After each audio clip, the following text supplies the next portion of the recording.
Hello class, welcome to the Prarambh science classes. कैसे हैं आप सभी लोग? I hope so you all will be fine. एक छोटा सा मोटिवेटेड सबसे पहले हम बात कर लेते हैं। जैसे तारीफ चेहरे की नहीं चरित्र की होनी चाहिए। तारीफ किसकी होनी चाहिए? चेहरे की नहीं, चरित्र की, कैरेक्टर की होनी चाहिए। ठीक है, क्योंकि अच्छा चेहरा बनाने में चंद मिनट लगते हैं, लेकिन अच्छा चरित्र बनाने में पूरा जीवन लग जाता है।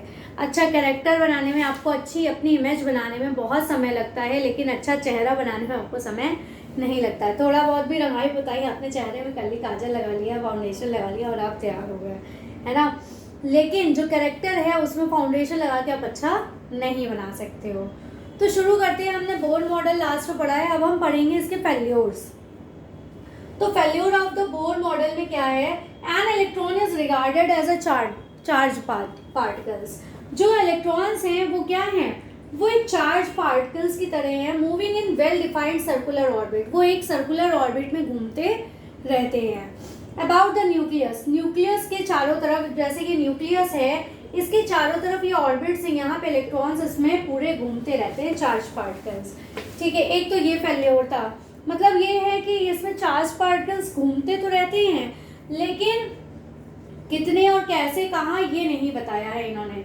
Wave of the electron is not considered in Bohr model. Bore model में जो वेव है इलेक्ट्रॉन्स की उसको एग्जिस्ट नहीं करता है, उसको भी कंसीडर नहीं किया है इन्होंने। N orbit is a clearly defined path. जो ऑर्बिट है उसका डिफाइंड जो पाथ है वो तो इन्होंने क्लियर बताया है। An orbit is a clearly defined path, and this path can completely defined only if both the position and the velocity of the electron are known exactly at the same time.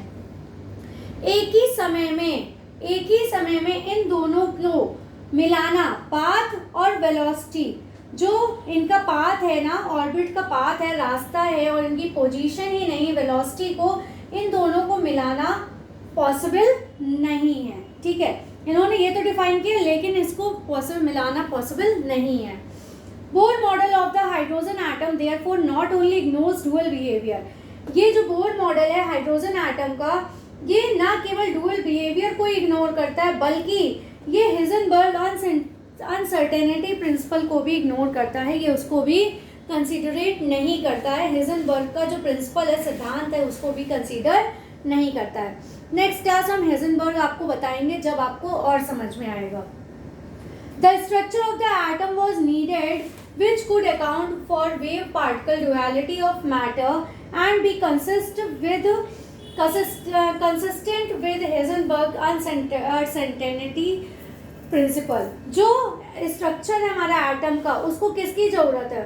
उसको एक wave particle की जरूरत है जो duality, matter की duality, मतलब dual nature उसका show करे, मतलब डुअल बिहेवियर, दोनों तरह से उसका बिहेवियर शो करे, जो इसमें बिहेवियर मांगा गया है। And be consistent with Heisenberg, और वो क्या करे, वो जो हेजनबर्ग प्रिंसिपल है उसको भी फॉलो करे, उसके रूल को भी माने। ये इनके फेल्योर्स हैं जो इन्होंने फॉलो नहीं किए हैं, जिसकी वजह से इनको अभी, जैसे रदरफोर्ड का फेल्योर था तो बोर मॉडल आया, जब बोर मॉडल में भी कुछ प्रॉब्लम्स हैं, जिसकी वजह से हेजनबर्ग अब हम पढ़ेंगे। ठीक है, तो ये था इतना सा रूल हमारा इसका, तो इसको याद कर लीजिएगा। ये कई बार लिखने को आते हैं बोर मॉडल के साथ विद लिमिट्स एंड फेल्योर्स। ठीक है, please like share and subscribe my channel. Thank you, take care class.